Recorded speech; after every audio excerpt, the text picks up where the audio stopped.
So, what does the I Ching have to say? And the hexagram we have is dispersion, and I'll read you what it says here about dispersion. And it says here, the sequence, what order is this? There's a time to every purpose under heaven. And the I Ching is a book which discusses the 64 different times there are. A time to begin things, a time to finish things off, a time to come to meet, a time to consider, contemplate our ways, and a time for dispersion. Now, dispersion is interesting. Above we have the wind blows the seeds, and below we have the water, the danger beneath, and also a tree above, a tree with water below. It's necessary to water the tree, right? And so it says, after joy comes dispersal. Hence there follows the hexagram dispersion. Dispersion means scattering to the winds. And so, it says here, they scooped out tree trunks for boats, and they hardened wood in the fire to make oars. The advantage of boats and oars lay in providing means of communication. It's all about communication. They didn't have the internet in these days, they only had boats. Boats were the means of communication. They probably took this from the hexagram dispersion.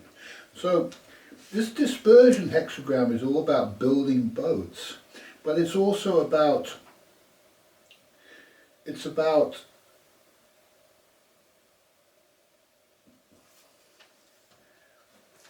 dispersing, giving the information to the people. And so I haven't made a video for a long time.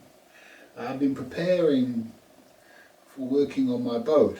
I've had a hard time getting going this winter because it's such a big time that humanity is facing now. We have World War III going on, and so it's necessary that there be a big pause in the universe. And so this big pause is I've taken to I obtained the I Ching. I used to have a copy many years ago, and I obtained the book again, and I've been using the book to get better insight into the times that we're living in and what it's good, because I've been feeling not like doing anything really. And then a week or so ago, I got a little bit of a beam up on it and started to work on the things that needed to be completed for my boat. And I was getting ready to complete everything, and I was going to go to today, it's Sunday, and I got another reading, was waiting from the I Ching, waiting. It's time to wait, and so it's not really time. Now I felt that I spent a lot of time sleeping in bed and recovering really, and so it's necessary to take things slowly, a step at a time in the beginning, always very gentle in the beginning. And we have a whole year ahead of us, and so there's no real rush.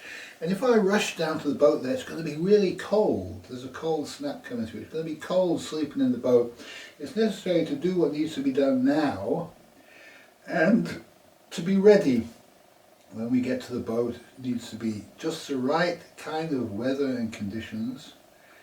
The boat needs to be freshly washed by the rains, so when I get there it's all nice and washed and clean, ready for painting on the outside. So there have been a few changes, and I'm going to show you some of the objects now that I've acquired and I'm ready to go. And we have here, this is the dinghy, and oh, that's a picture that goes in the boat. I've changed the picture that was inside there. It's my own picture now. And this wooden object here goes on the front of the dinghy, which carries a solar panel. And you know, we were talking about making a folding boat. I'll sit down again and just explain to you a bit more.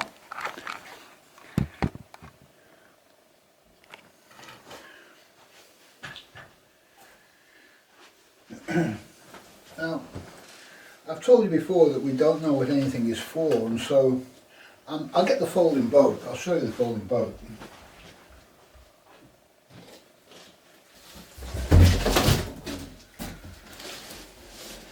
Remember, I made this boat. I don't know if it fits in here. And this was my design for a dinghy. And when I came to actually make the boat itself,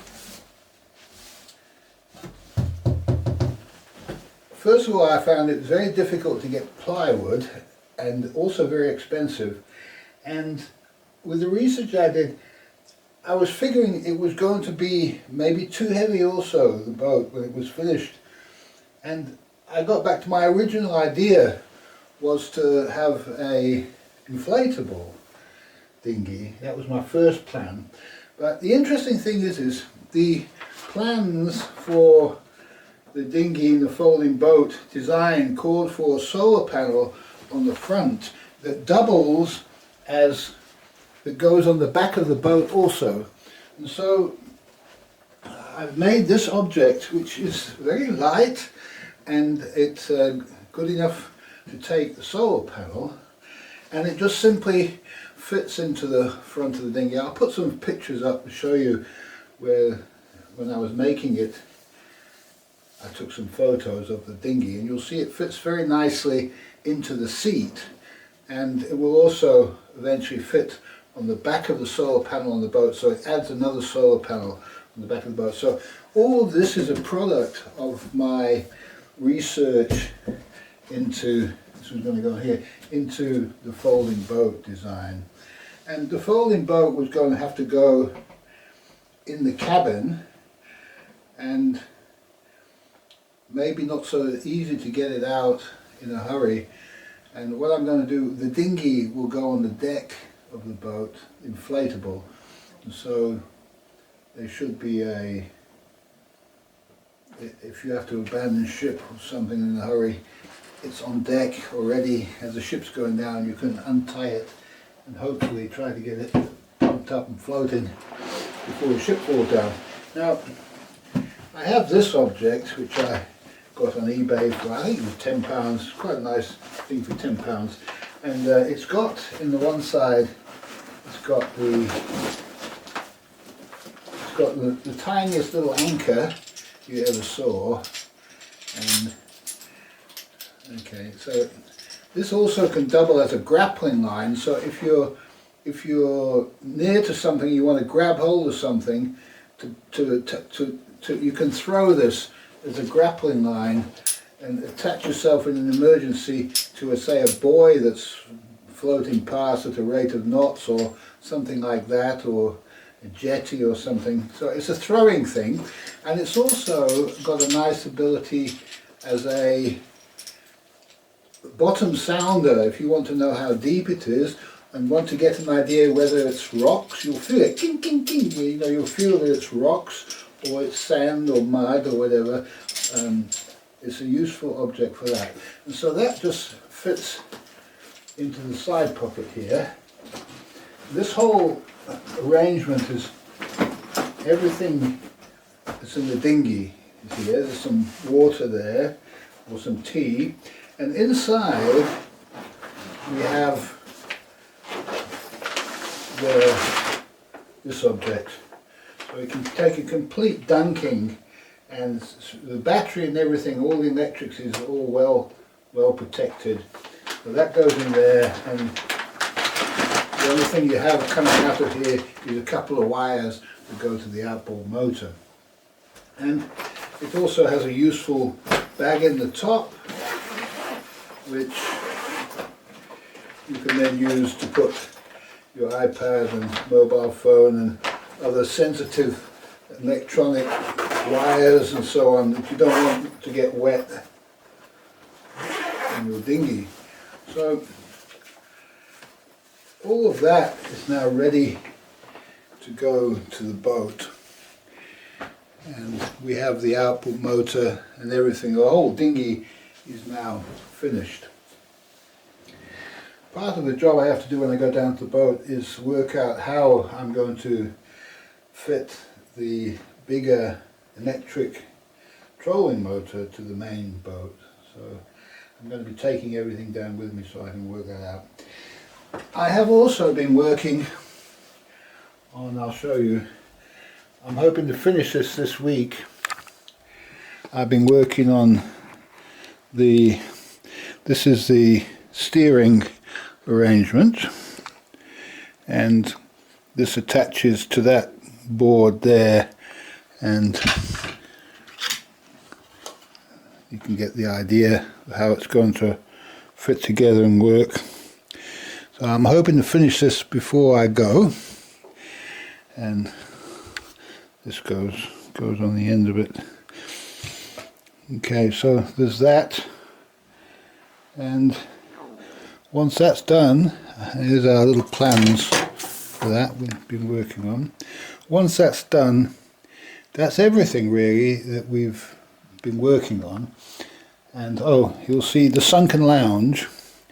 The sunken lounge, I now have the this is the board. It's all varnished up now, ready to go and place a new board there. And we've also varnished, these have been varnished. I've done a lot of varnishing, ready to go.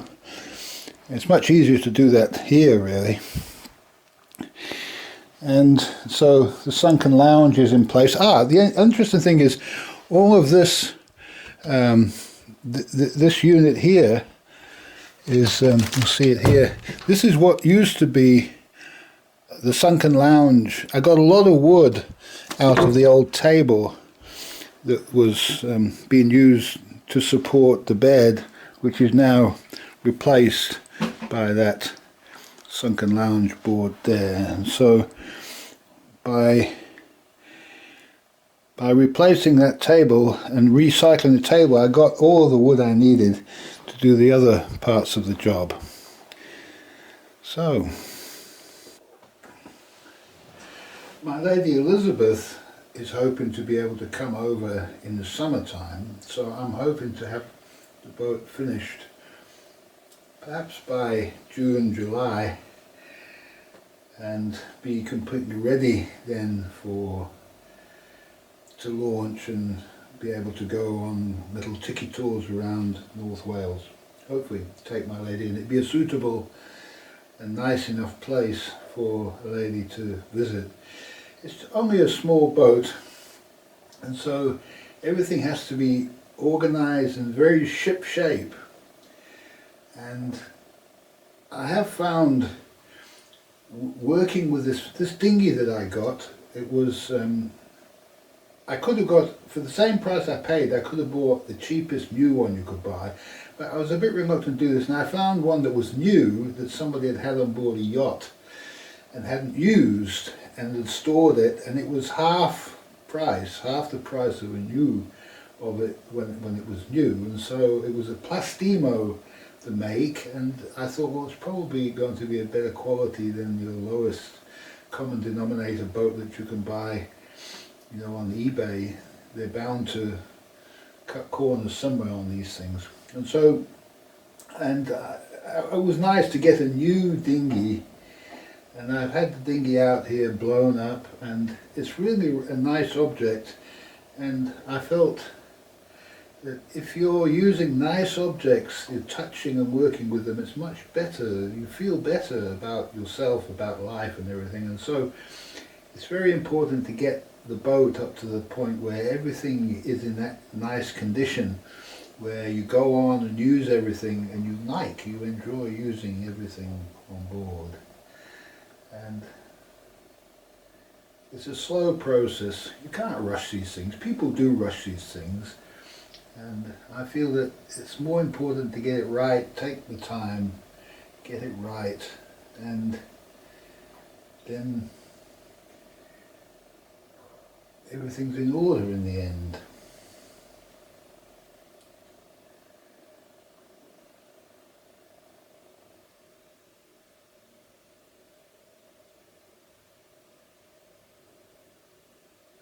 I would have had no end of trouble making a boat in the small space that I've got here. It wouldn't have been very practical really just working on small woodworking projects is quite challenging in the small environment that I'm living in, and almost impossible on the boat. And so it's nice to be able to make the objects as sub-assemblies and then to take them to the boat and install them. So I have quite a few things to do. I've got all the anchoring system ready, and the new anchor winch, that's all ready to, got all the bits and pieces I need to drill and bolt that on. And so I have quite a bit to do, and I'm hoping that when I get down to the boat I'll be able to document some of this, and it'll be more interesting than just me sitting around talking about it.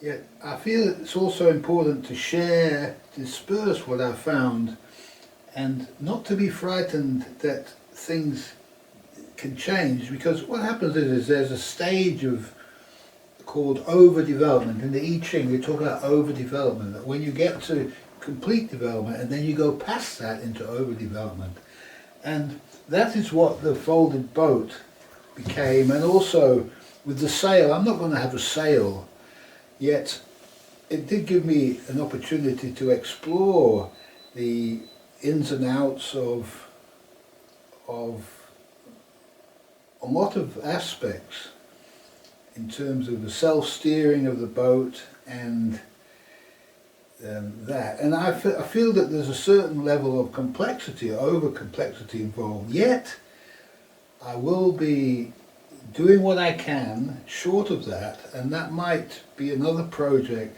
that I can come to perhaps next year. And it's always important to have explored these options so that you know where you're heading to.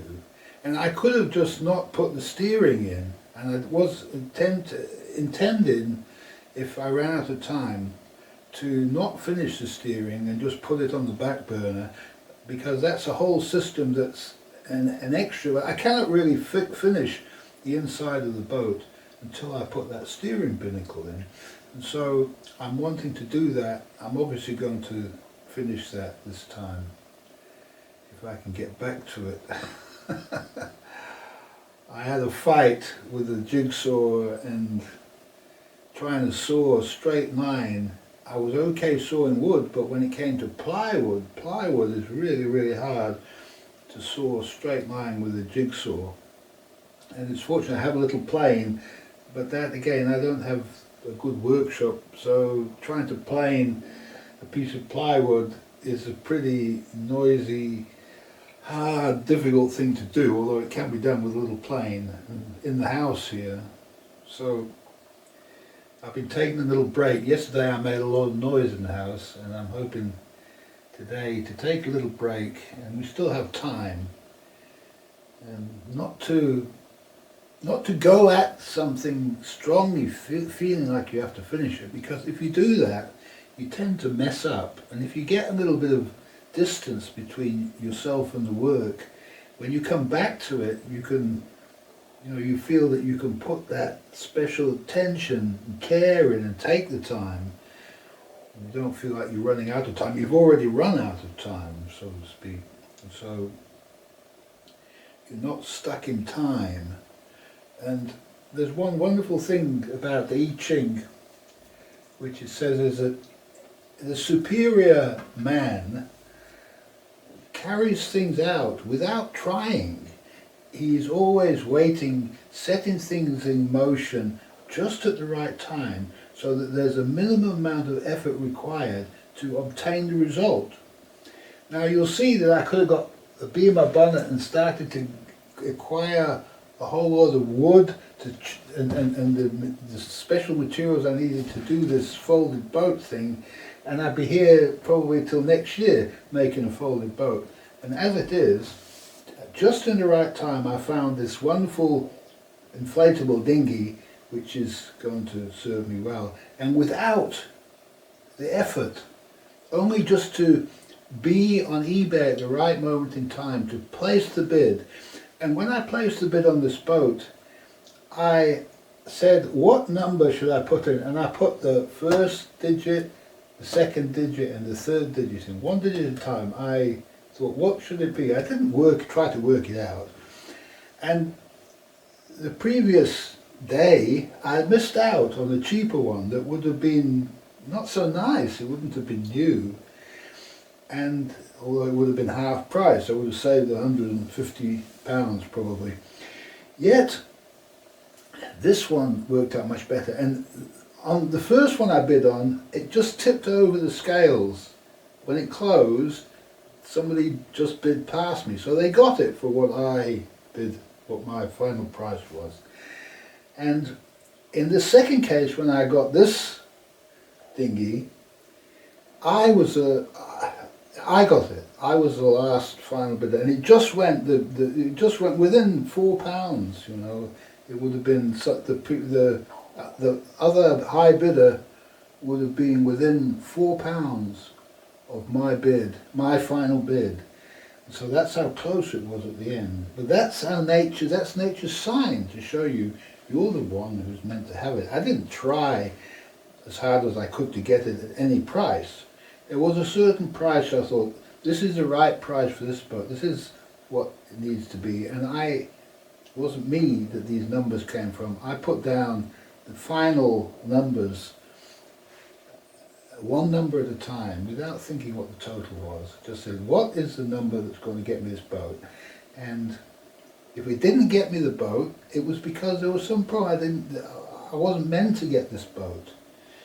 It wasn't fortune enough for me to get the boat. And always, whatever you get in the end is good fortune that you're getting, as long as you're in tune with nature. If you're forcing yourself on nature, then you're going to have misfortune. And if you're quietly obeying nature, waiting for nature to push you into action, then you're going to get good fortune. And I'll leave you on that note. I hope you all have good fortune trying to be in tune with nature.